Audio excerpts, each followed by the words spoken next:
สวัสดีพี่น้องปองไปผู้ที่ตามทางเพจเป็นบุกเสียงอื่นเฉลยแช่เดียววันนี้พาพี่พาน้องมาเบิงโกดังเสื้อแขนยาวแป้งโยซิที่บ้านโนนกุดจับมีทั้งของคุณผู้หญิงมีทั้งของคุณผู้ชายวัยรุ่นสวยๆงามๆพี่น้องเอ๋ยที่สำคัญค่ายถึกราคาเริ่มต้น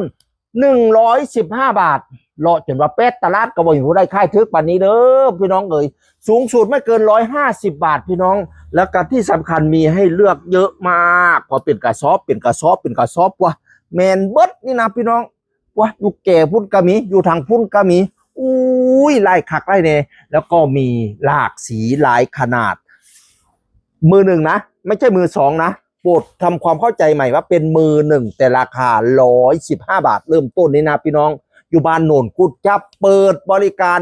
วันที่1 กรกฎาคมความจริงเปิดมา3 ปีแล้วแต่ว่าปีนี้จะเปิดให้บริการอีกรอบคือ1 กรกฎาคมพี่น้องนี่นะมือ1 กรกฎาคมมือตลาดซิเต็กพี่น้องเลยมือโกดังซิเต็กลูกค้าเขามีเยอะแล้วเขาจะรู้จักดีทั้งขายปีกขายส่งคนจะแตกโคบมาเลยพี่น้องเอ๋ยเนี่ยเด้อ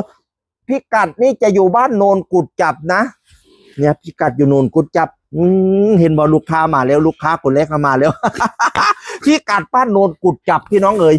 เฮามาจากทางเมืองเลยมาถึงโลตัสใหญ่ให้ผ่านโลตัสใหญ่มาแล้วก็มาถึงฮอนด้าเมืองเลยให้ยูเทิร์นทันทีเลยก่อนถึงสะพานให้เลี้ยวซ้ายเข้าบ้านโนนกุดจับแล้วก็จะเห็นเต็นท์สีขาวๆเนี่ยเต็นท์สีขาวๆนี่นะแวะเข้าเลยแล้วจะไม่ผิดหวังพี่น้องเอ๋ยอุ้ยสะพานอะไรเก่งพี่น้องเขาอ่อนสอนให้พูดนะขอย่างส่งเจ้ามาเบิ้งเนี่ยมันทึกอีลี่มันทึกอีลี่นี่นะพูดนะมุมพีกกูนะเป็นกระสอบพี่น้องเจ๊เราบอกว่ายักเบิงตัวใดซีกเบิงเลยสนใจตัวไหนซีกเบิงเลยนี่นะมวยไปบางร้านเขาจะบอกให้จับให้บ่ายแล้วนี้เบิงเลยตามสะดวกกูนะพี่น้องสตรอเบอรี่นะเป็นดาวจับไว้บ่กูนะลายขักลายเนี่ยอีพอยเมียก็เอ้ย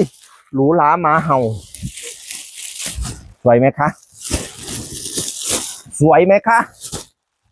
ตัวไหนอีกคะต้องการตัวไหนคะสั่งเอฟได้เลยสวยไหมครับผม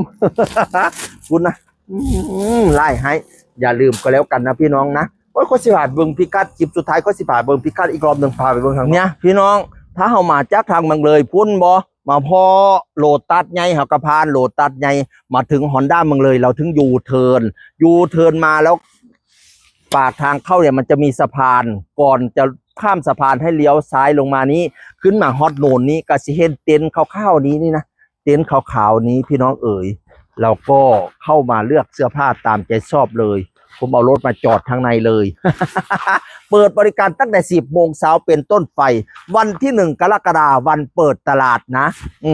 กับโกดังเสื้อแขนยาวต้องเรียกว่าโกดังดิผมเป็นร้านเพราะว่ามันลายอิลิพี่น้องเอ๋ยโกดังเสื้อแขนยาวแป้งโยซิราคาเริ่มต้นที่115 บาทและ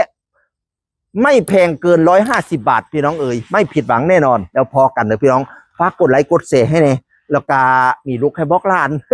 มาอยากได้เสื้อแขนยาวมาที่โกดังเสื้อแขนยาวแป้งโยซิแล้วจะไม่ผิดหวังเสียงอื่นเท่าเลยแชร์เนี่ยสวัสดีครับ